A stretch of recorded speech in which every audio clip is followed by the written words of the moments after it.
On September 14, 1958, 3 months after becoming Prime Minister, de Gaulle took a major step in advancing the policy of reconciliation with Germany that had been started by his Fourth Republic predecessors.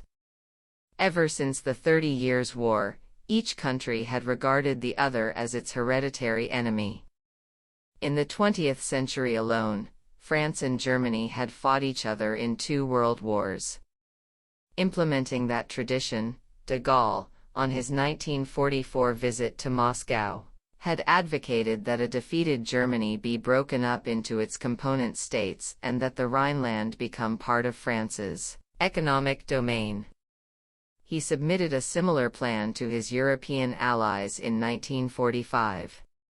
But in 1958, returning from exile, de Gaulle reversed the policy of centuries by initiating a Franco-German partnership. To free energies for broader tasks and to create a bloc that might lead to European autonomy, de Gaulle invited German Chancellor Konrad Adenauer for an overnight stay at La Boisserie in Colombey-les-Deux-Églises.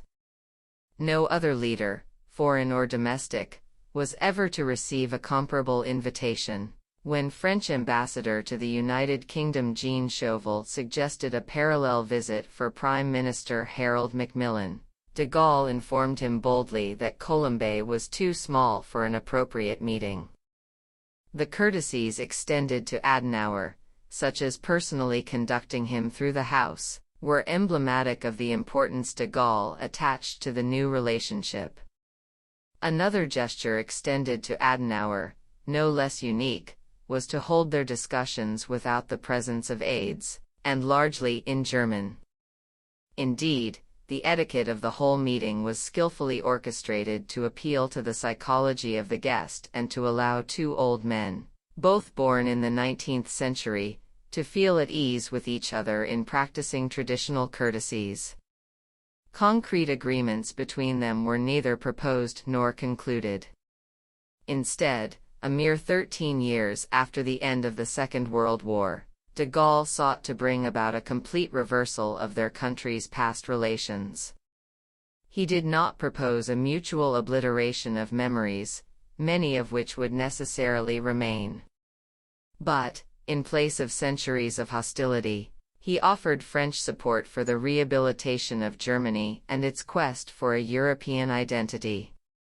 Further, he suggested that a close relationship be established to promote the balance of power and the unity of Europe. In return, he asked for German acceptance of existing European frontiers, including that of Poland, an end to the German quest to dominate Europe. As he would put it later in his memoirs, France for her part had nothing to ask of Germany with respect to unity, security, or rank, whereas she could help to rehabilitate her erstwhile aggressor. She would do so, with what magnanimity! In the name of the Entente to be established between the 2 peoples, and of the balance of power, the unity, and the peace of Europe. But to justify her support, she would insist that certain conditions be fulfilled on the German side. These were, acceptance of existing frontiers, an attitude of goodwill in relations with the East, complete renunciation of atomic armaments, and unremitting patience with regard to German reunification. What de Gaulle demanded as a quid pro quo for this revolutionary reconfiguration of French foreign policy was an abandonment of the traditional foreign policy of the national Germany that de Gaulle had encountered in his youth. Adenauer went along with the main trends of the North Atlantic Treaty Organization as opening the road for Germany into a European system. For both men it was a step into the future. De Gaulle and the Atlantic Alliance. A comparable transformation of established policy trends with even greater impact on world order occurred with the creation of the Atlantic Alliance. At the end of the Second World War, America emerged from its historic isolation into an unprecedented global role. Its 6% of the world's population was economically preeminent, It possessed half of the world's global industrial capacity together with a monopoly on atomic weapons. Until then, America's behavior internationally outside the Western Hemisphere had been confined to rallying only against strategic threats, and withdrawing into isolation when the lessening of danger made it seem safe to do so. Now, between 1945 and 1950, in two great initiatives, NATO and the Marshall Plan, America abandoned its previous mode of conduct and assumed a permanent role in world affairs. Alongside the East River in Midtown Manhattan, the new, modernist United Nations headquarters symbolized that America had become part of an international order. The new initiatives remained based on premises about the nature of international relations that were as unique, indeed as idiosyncratic, as American history itself, that cooperation among nations was natural, that universal peace was the inherent outcome of international relations, and that a principled division of labor would provide adequate motivation and resources for the conduct of the Atlantic Alliance. De Gaulle's historical experience produced diametrically different conclusions. He led a country made cautious by too many enthusiasms shattered, skeptical by too many dreams proved fragile, and conditioned by a sense not of national power or cohesion but of latent vulnerability. Nor did he believe that peace was the natural condition among states. The world is full of opposing forces. The competition of efforts is the condition of life. International life, like life in general, is a battle. Washington, confident of America's dominance, focused on immediate, practical tasks. It urged an alliance structure that, in the name of integration, would encourage joint Allied action and impede autonomous initiatives. De Gaulle, governing a country racked by generations of international and civil conflict, insisted that the manner of cooperation was as important as the goal. France, if it were to recover its identity, had to be perceived as acting out of choice, not compulsion, and it therefore needed to preserve its freedom of action. Imbued by these convictions, de Gaulle rejected any view of NATO that would place French forces under international command or a view of Europe that would dissolve French identity in supranational institutions. He warned against a kind of supranationalism that was taking hold, as if self-renunciation were henceforth the sole possibility and even the only ambition, which was at odds with France's national character and purposes. Paradoxically, de Gaulle considered this view to be compatible with a united Europe, so that gradually there may be established on both sides of the Rhine, of the Alps, and perhaps of the Channel the most powerful, prosperous, and influential complex in the world. Even as he always affirmed the practical importance of the American alliance, he doubted that it applied to all challenges relevant to France. Specifically, he questioned whether America could, or would, want to, retain its all-out commitment to Europe indefinitely, especially in the area of nuclear weapons.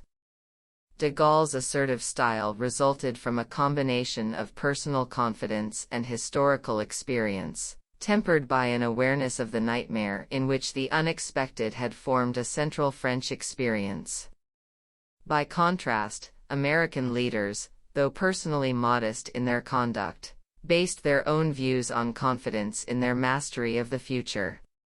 During a visit to Paris in 1959, President Eisenhower addressed the issue of French reservations head-on. "Why do you doubt that America would identify its fate with Europe?"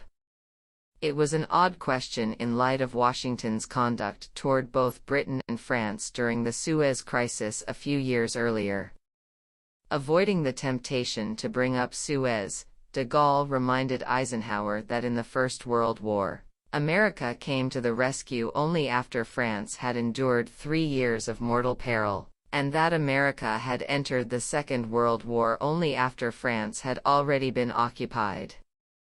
In the nuclear age, both interventions would have come too late. The sheer geographical vulnerability of France also preoccupied de Gaulle. He opposed various schemes for negotiating the disengagement of American forces from Central Europe, of which the most notable was the one put forward in the Reith Lectures in 1957 by George Kennan.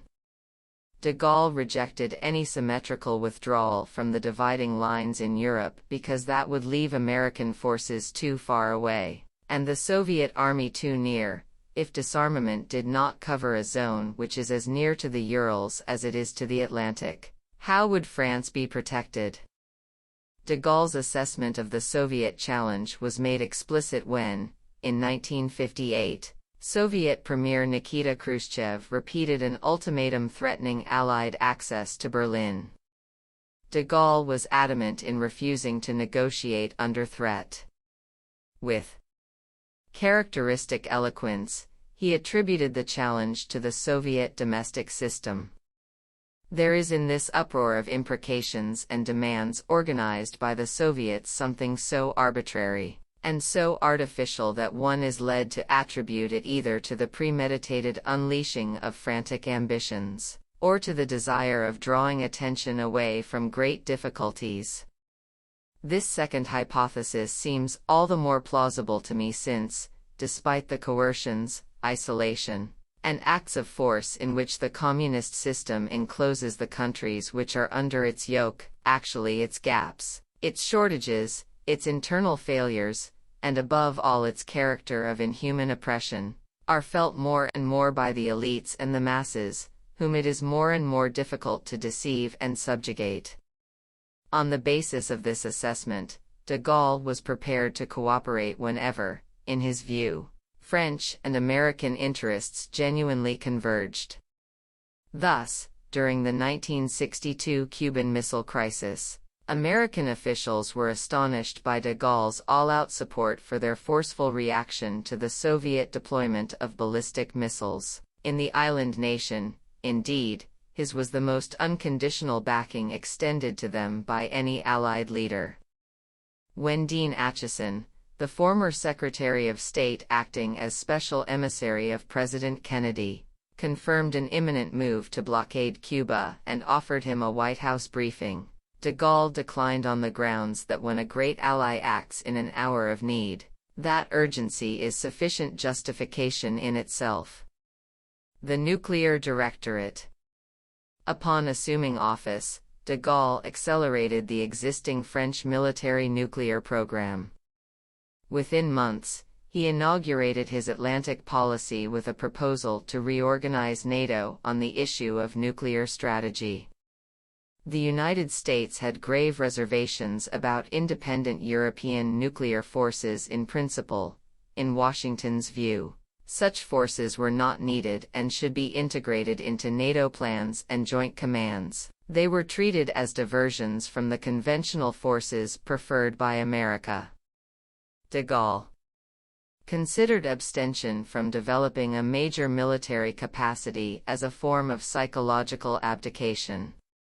On September 17, 1958, he sent a proposal to Eisenhower and Macmillan for a tripartite arrangement among France and NATO's two nuclear powers at the time, Britain and the United States, to prevent each country from being drawn into a nuclear war against its will. De Gaulle proposed giving each a veto over the use of nuclear weapons except in response to a direct attack. By the same token, the Tripartite Directorate would also devise common strategy for specific global regions outside of Europe. Did de Gaulle envisage the Directorate as a stopgap until a French nuclear arsenal could be strong enough for an autonomous strategy? Or was he aiming at a new and unprecedented relationship with Washington and London that would provide France with a special leadership role on the continent based on nuclear weapons? The answer will never be known because, incredibly, the proposal for a directorate never received a response. Eisenhower and Macmillan had dealt with de Gaulle in Algiers when he was still a contestant for leadership, and hence in no position to implement his views unilaterally. They therefore thought they could afford to ignore him without consequence. Their tactics made sense, however, only on the assumption that de Gaulle was being grandiloquently frivolous and had no practical alternative. These assumptions turned out to be mistaken. To de Gaulle, the issue went to the heart of France's role in the world. His determination to retain control over decisions affecting his nation's destiny was the central feature of his strategy. De Gaulle reacted to the American and British silence by demonstrating that, in fact, he did have options. In March 1959, he withdrew the French Mediterranean Fleet from the integrated NATO command. In June of that year, he ordered the removal of American nuclear weapons from French soil. In February 1960, France conducted its first nuclear test in the Algerian desert, and in 1966 he pulled France out of the NATO command structure altogether. He must have judged that Britain and the US would have no choice but to support him in case of Soviet attack while he retained freedom of decision. In a televised speech on April 19, 1963, de Gaulle explained his rationale for moving swiftly to establish an independent nuclear deterrent. To dissuade us, the voices of immobility and demagogy are as always simultaneously raised. It is useless, say some. It is too costly, say others. But this time we shall not allow routine and illusion to invite invasion of our country.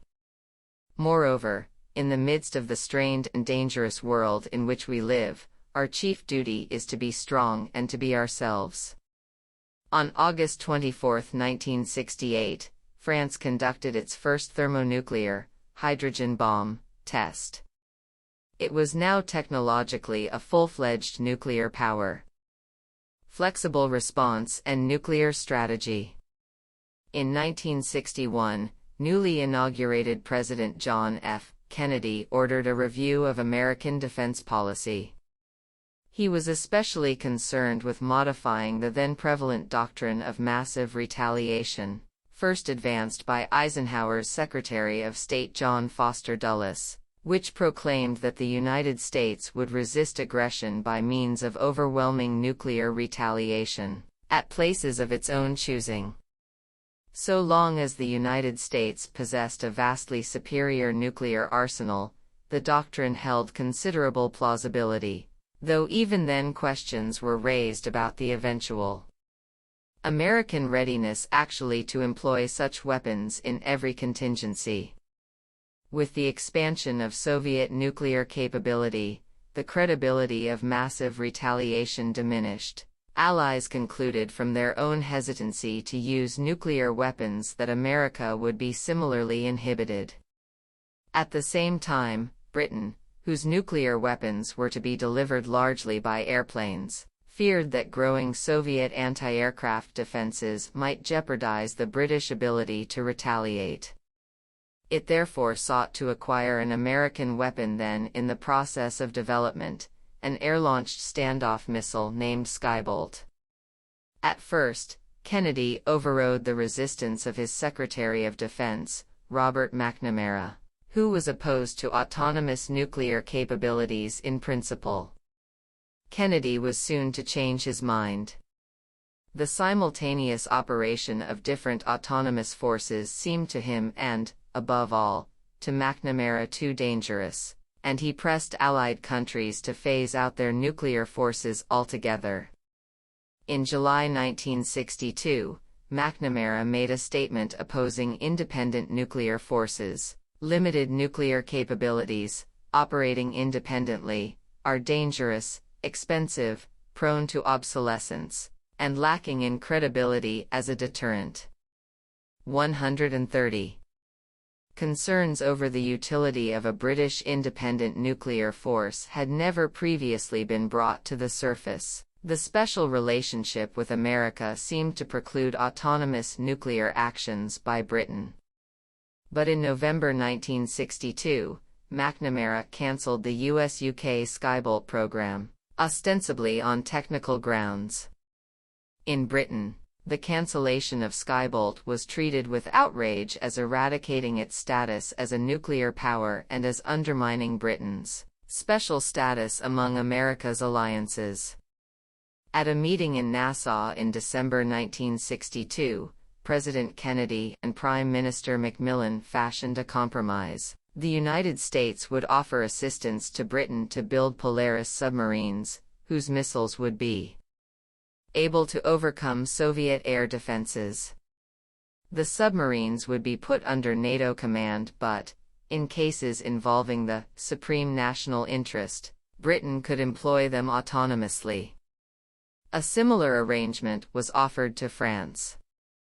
Macmillan agreed, relying on the supreme national interest escape clause to give Britain latitude because an autonomous use of nuclear weapons would occur, by definition, only when a supreme national challenge was involved.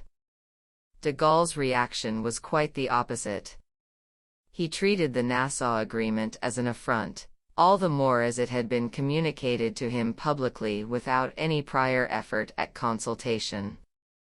At a press conference on January 14, 1963, he repudiated the American offer as publicly as he had received it, observing acidly, "Of course, I am only speaking of this proposal and agreement because they have been published and because their content is known." In the process, de Gaulle also rejected Kennedy's view that Atlantic relations should be based on a twin-pillar concept and that the European pillar should be organized along supranational lines. Such a system would undoubtedly find itself powerless to sweep along and lead the peoples and, to begin with, our own people, in the domains where their souls and their flesh are in question. Finally, at the same press conference, and despite Macmillan's assiduous wooing of him over the previous 2 years, de Gaulle vetoed British membership in the European Economic Community, thus undercutting Macmillan's own grand strategy and the American notion of a twin-pillar partnership. What is an alliance? Alliances have historically been formed to establish congruence between a nation's capability and its intentions in 5 ways. 1. To assemble forces adequate to defeat or deter a possible aggressor. 2. To convey this capability. 3. To proclaim obligations beyond the calculus of a power relationship. Were these unambiguous, no such formal expression would have been required. 4. To define a specific casus belli. And 5. To remove, as a means of diplomacy in a crisis, any doubt about the intentions of the parties. All of these traditional objectives were altered by the emergence of nuclear weapons. For countries relying on America's nuclear guarantees, no deployment of forces beyond those already fielded was meaningful. Everything depended on the credibility of American assurances. The effort to strengthen NATO by building the Allies' conventional forces, therefore, never fulfilled its objective. The Allies did not consider that conventional weapons added significantly to the common strength and never reached their conventional weapons commitments, partly for fear that, in so doing, they could render American nuclear might dispensable. When they did participate in American military action, for example, in Afghanistan and Iraq, it was not so much in pursuit of their strategic interests in those countries as a device to continue sheltering under the American nuclear umbrella. De Gaulle operated in the interstices of these ambivalences. In order to justify an independent French nuclear deterrent, he invoked the inherent uncertainty of nuclear guarantees. But he would have persisted in the course of nuclear autonomy regardless of the phrasing of American assurances. For de Gaulle, leadership was the elaboration of national purpose from a careful analysis of the meshing of existing power relationships with historical evolution. For France to rely on foreign arms for its own security, he wrote in his war memoirs, would poison its soul and its life for many generations. He sought in the 1960s to rebuild a powerful military complete with an independent nuclear deterrent, which would enable his country to fulfill its duty to shape the future. An auxiliary role would never be appropriate for France. And this was a moral, not a technical, issue. As for the immediate future, in the name of what were some of France's sons to be led out to a fight no longer its own? What was the good of supplying with auxiliaries the forces of another power? No. For the effort to be worthwhile, it was essential to bring back into the war not merely some Frenchmen, but France. In de Gaulle's view, international obligations were inherently contingent, for two reasons. The circumstances in which they might evolve were, by definition, unpredictable, and the obligations themselves would be modified by changes in the geopolitical environment or the perception of leaders. As a result, de Gaulle was, on the one hand, among the most solid supporters of the Atlantic Alliance when there was an actual Soviet challenge to the international order, as during the Cuban Missile Crisis in 1962 or the Soviet ultimatum over the status of Berlin. But, on the other hand, he never abandoned his insistence on his country's freedom to judge the consequences of occasions as they arose. The American concept of NATO preserved the peace of the world for over a half-century. U.S. presidents treated alliances as a form of legal contract to be implemented on the basis of a quasi-legal analysis of the alliance's terms. The contract's essence lay in the uniformity of the promised response to a challenge seen as undifferentiated with respect to the alliance as a whole. For de Gaulle, the essence of alliances resided in the soul and the convictions of his country. President Nixon put an end to the theoretical controversies over control of nuclear weapons, and tensions between France and the U.S. substantially subsided. Thereafter, the autonomous French nuclear forces developed without opposition from the United States and with occasional assistance, when compatible with U.S. law. While the French Fifth Republic has launched a number of conventional military operations, especially in Africa and the Middle East, it has never threatened to use its nuclear weapons independently, and U.S. and French nuclear policies have ranged from compatible to coordinated.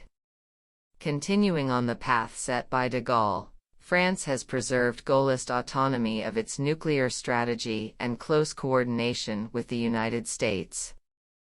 The end of the presidency. By the end of the 1960s, de Gaulle had revived France, rebuilt its institutions, removed the blight of the Algerian War and become a central participant in a new European order. He had placed France in a position to prevent international policies with which it felt uncomfortable, while fostering a set of arrangements to whose management France had become indispensable. Richelieu had originated this style of statecraft in the 17th century.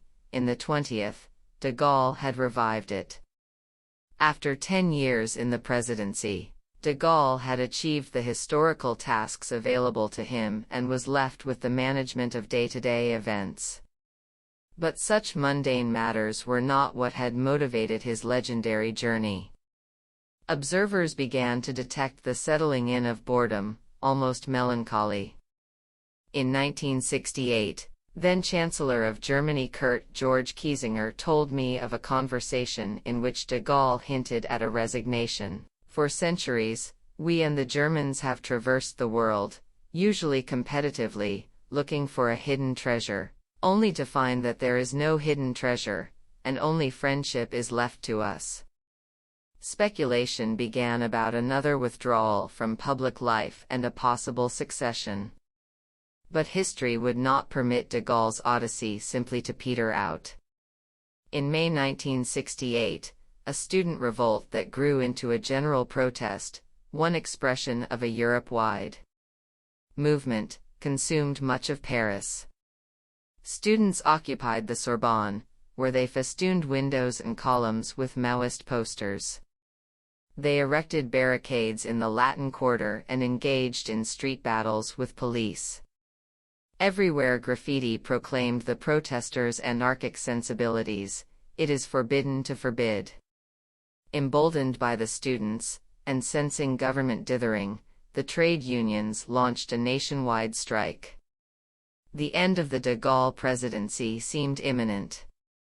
François Mitterrand and Pierre Mendès France, two eminences of previous regimes, began exploratory talks for succession, with the former slated as president and the latter as prime minister.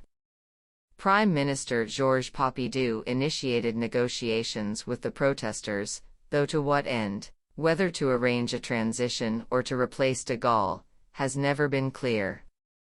In Washington, Secretary of State Dean Rusk informed President Johnson that de Gaulle's days were numbered. But de Gaulle had not designed the state as the central element of France's revival to permit his authority to be dissolved in Third Republic-style maneuvers.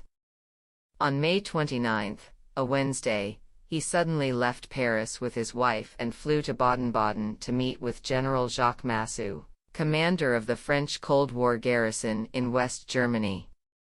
Massu had been commander of French paratroopers in Algeria and had every reason to feel betrayed by de Gaulle.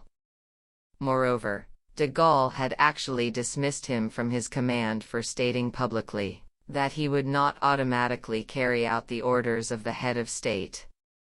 But in Algeria he had also been exposed to the national myth with which de Gaulle had infused his actions, and which proved sufficiently powerful to restore Massu's allegiance. When de Gaulle hinted at resignation, Massu replied that it was his duty not to abandon the arena and to prevail. The president had no right to flee when the battlefront was inside France. A time to resign might come, but it was not now. Duty demanded that he carry on the struggle, an enterprise in which he had Massu's full support. With this reassurance in hand, de Gaulle flew back to Paris and reinstated governmental authority, largely without the use of force. As during his rise to the leadership of France a decade earlier, he chose to challenge the political structure by an appeal to the French public, this time by calling for a new national election rather than by assuming emergency powers, and even though Massu's support had provided him with a last recourse to the army, which he never needed to invoke. The following day, de Gaulle addressed a massive demonstration at the Place de la Concorde, involving at least 400,000 people who had gathered on behalf of public order. Leaders of the Free French, the Third and Fourth Republics and the Resistance all rallied behind de Gaulle and, by extension, the constitutional order of the Fifth Republic. Paris had not seen such an expression of unity since the march in August 1944 that de Gaulle had led down the Champs-Élysées, on the day after the city's liberation. Pompidou, reading the signals on the day after the rally, promptly offered his resignation. Then, a day later, he attempted to withdraw it, only to be told by an aide of de Gaulle's that Maurice Couve de Meville had just been appointed in his place an hour earlier. In the subsequent election, the supporters of de Gaulle achieved an overwhelming majority, the first absolute majority for one political grouping in the entire history of the French republics. The sole challenge remaining for de Gaulle was the management of his exit. To assert that the office had become too taxing was incompatible with the posture that had transported him from low-ranking brigadier general to the realm of myth.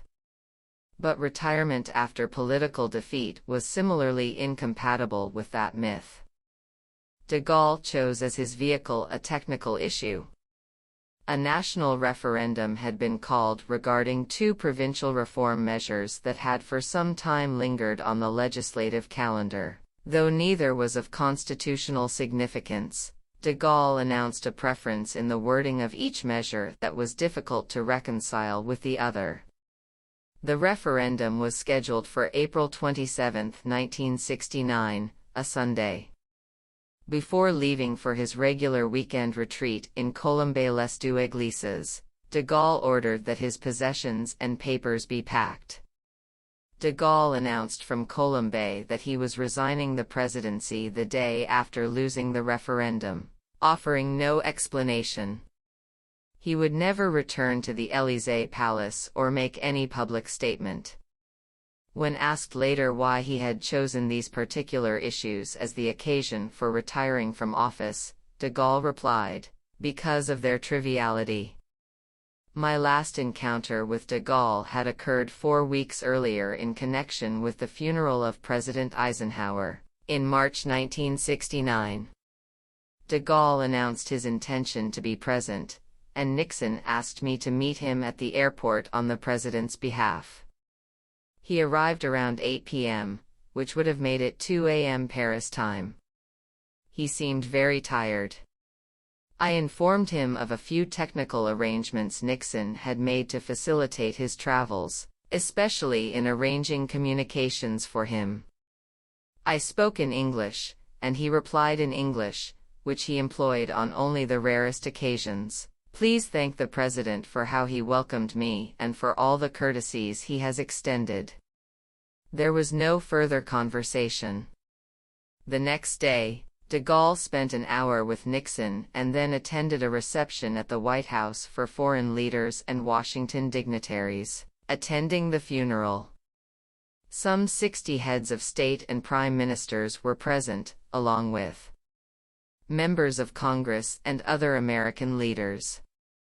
Quite a few of the Washington contingent were liberals, not in principle very enthusiastic about de Gaulle.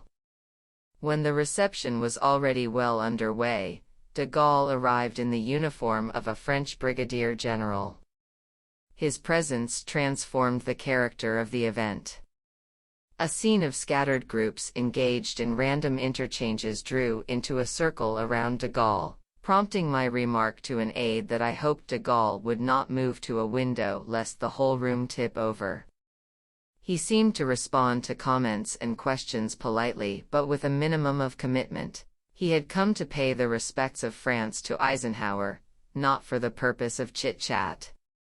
After at most 15 minutes, he went over to Nixon to express his sympathy and left the reception for the airport. A month later, he retired. The nature of de Gaulle's statesmanship. De Gaulle is often remembered by Americans today, if he is remembered at all, as a caricature, the egotistical French leader with delusions of grandeur, perpetually aggrieved over slights real and imagined.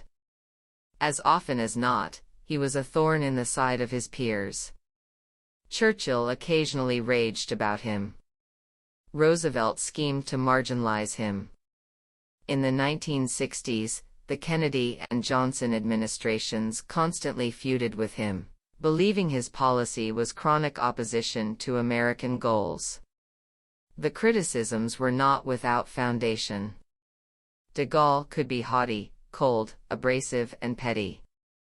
As a leader, he radiated mystique, not warmth. As a person, he inspired admiration, even awe, but rarely affection. Yet in his statesmanship, de Gaulle remains exceptional. No 20th-century leader demonstrated greater gifts of intuition. On every major strategic question facing France and Europe over no fewer than 3 decades, and against an overwhelming consensus, de Gaulle judged correctly. His extraordinary prescience was matched by the courage to act on his intuition, even when the consequences appeared to be political suicide. His career validated the Roman maxim that fortune favors the brave.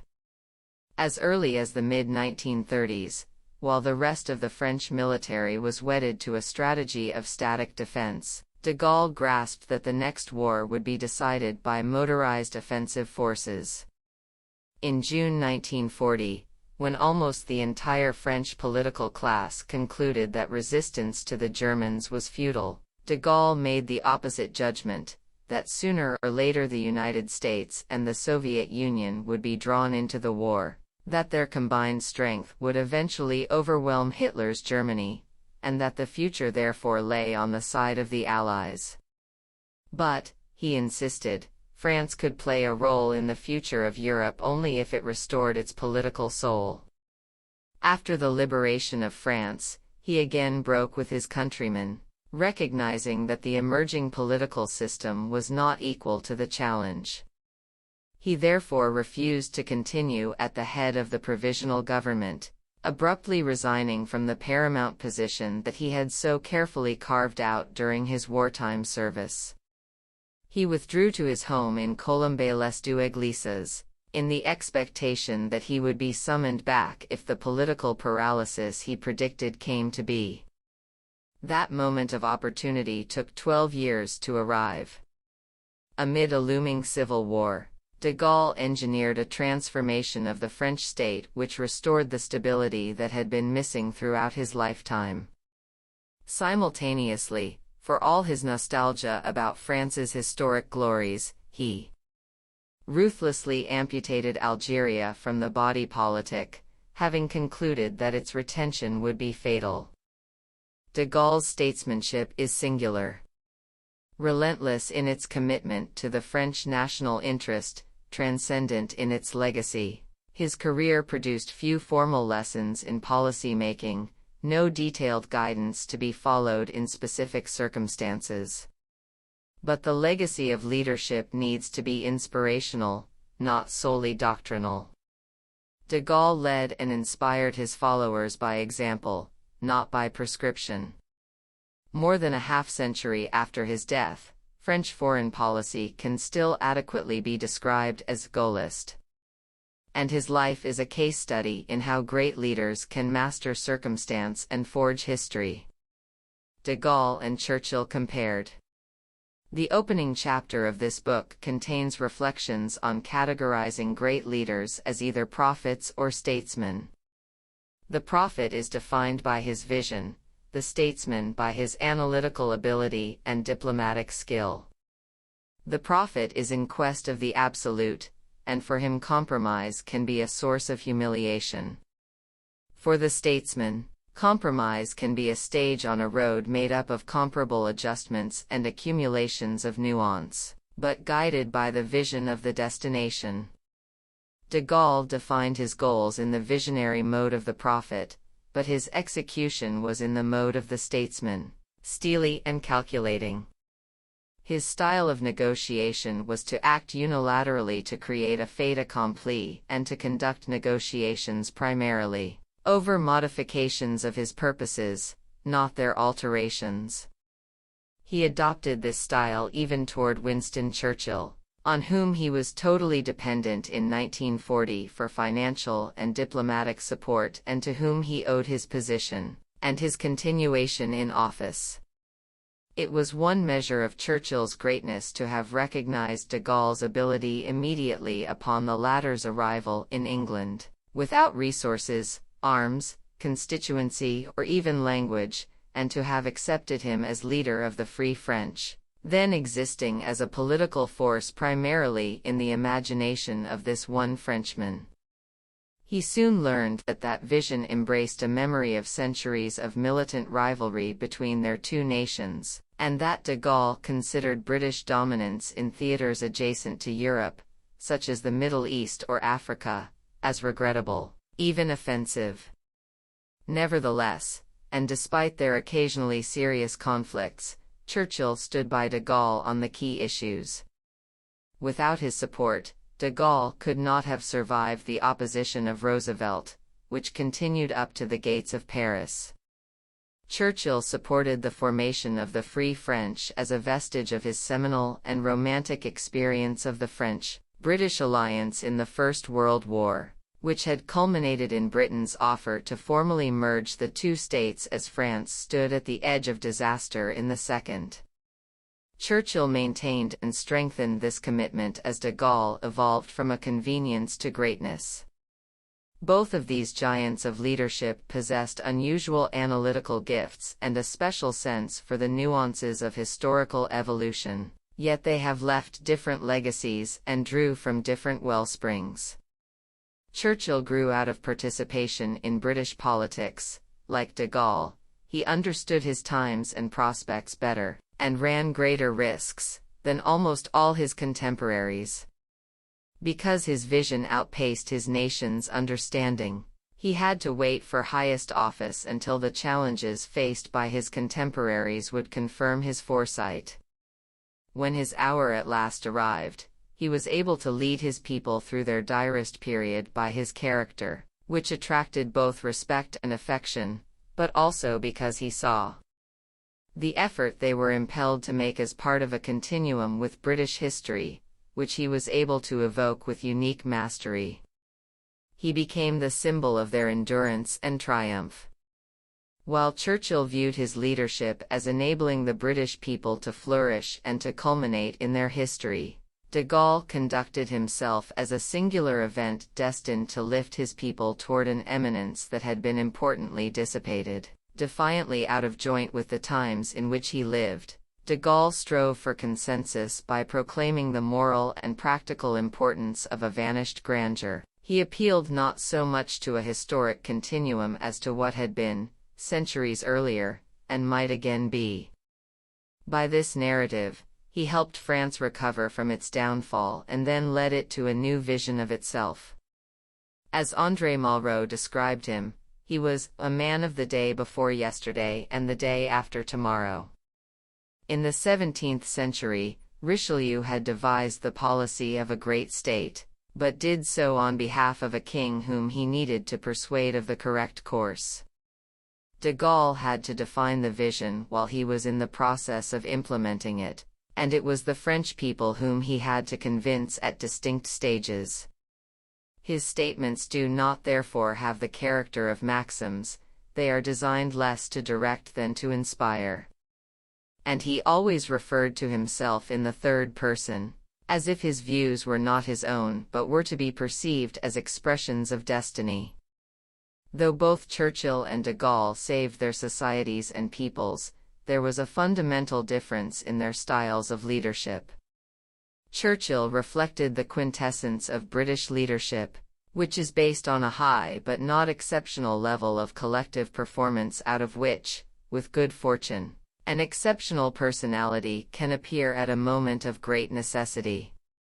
Churchill's leadership was an extraordinary emanation of a tradition, fitting to its circumstances. His personal style was ebullient and leavened by delightful humor. De Gaulle's leadership was not an elaboration of a historic process but a unique expression of a personality, and of a special set of principles. His humor was sardonic, designed to stress the distinctness, as well as the distinctiveness, of its subject matter, where Churchill saw his leadership as the culmination of a historical process and a personal fulfillment. De Gaulle treated his encounter with history as a duty, one to be borne as a burden separated from any personal satisfaction. In 1932, the 42-year-old de Gaulle, then serving as a major in the French army far removed from a foreseeable personal eminence, sketched a concept of greatness as not for the faint of heart. Aloofness, character, and the personification of greatness, these qualities surround with prestige those who are prepared to carry a burden which is too heavy for lesser mortals. The price they have to pay for leadership is unceasing self-discipline, the constant taking of risks, and a perpetual inner struggle. The degree of suffering involved varies according to the temperament of the individual, but it is bound to be no less tormenting than the hair shirt of the penitent. This helps to explain those cases of withdrawal which, otherwise, are so hard to understand. It constantly happens that men with an unbroken record of success and public applause suddenly lay the burden down. Contentment and tranquility and the simple joys which go by the name of happiness are denied to those who fill positions of power. The choice must be made, and it is a hard one, whence that vague sense of melancholy which hangs about the skirts of majesty. One day somebody said to Napoleon, as they were looking at an old and noble monument, "How sad it is." "Yes," came the reply, "as sad as greatness." Behind the mystery. Charles de Gaulle attracted admirers, who were useful to him, but a relationship with him implied neither reciprocity nor permanence. He walks through history as a solitary figure, aloof, profound, courageous, disciplined, inspiring, infuriating, totally committed to his values and vision, and refusing to diminish them by personal emotion.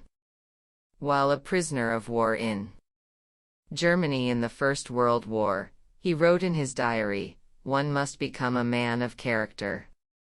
The best way to succeed in action is to know how to dominate oneself perpetually." And yet, reflecting on the passage of the seasons at Colombey, in the mid-1950s, de Gaulle ended his war memoir with a poem in which, for the only time in his writing, he used the personal pronoun. "As age triumphs, nature comes closer to me. Each year, in the 4 seasons which are so many lessons, I find consolation in her wisdom. Spring makes all bright, even the snow flurries, and turns everything young, even the wizened trees. Summer proclaims the glories of nature's bounty. Nature retires in autumn, still beautiful in her robe of purple and gold. And even in winter, when all is barren and frozen, a secret labor is being accomplished, preparing the ground for new growth, perhaps even resurrection.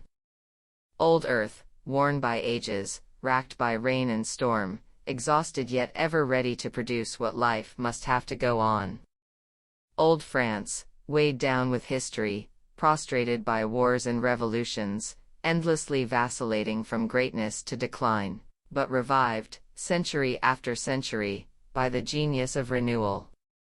Old man, exhausted by ordeal, detached from human deeds, feeling the approach of the eternal cold, but always watching in the shadows for the gleam of hope."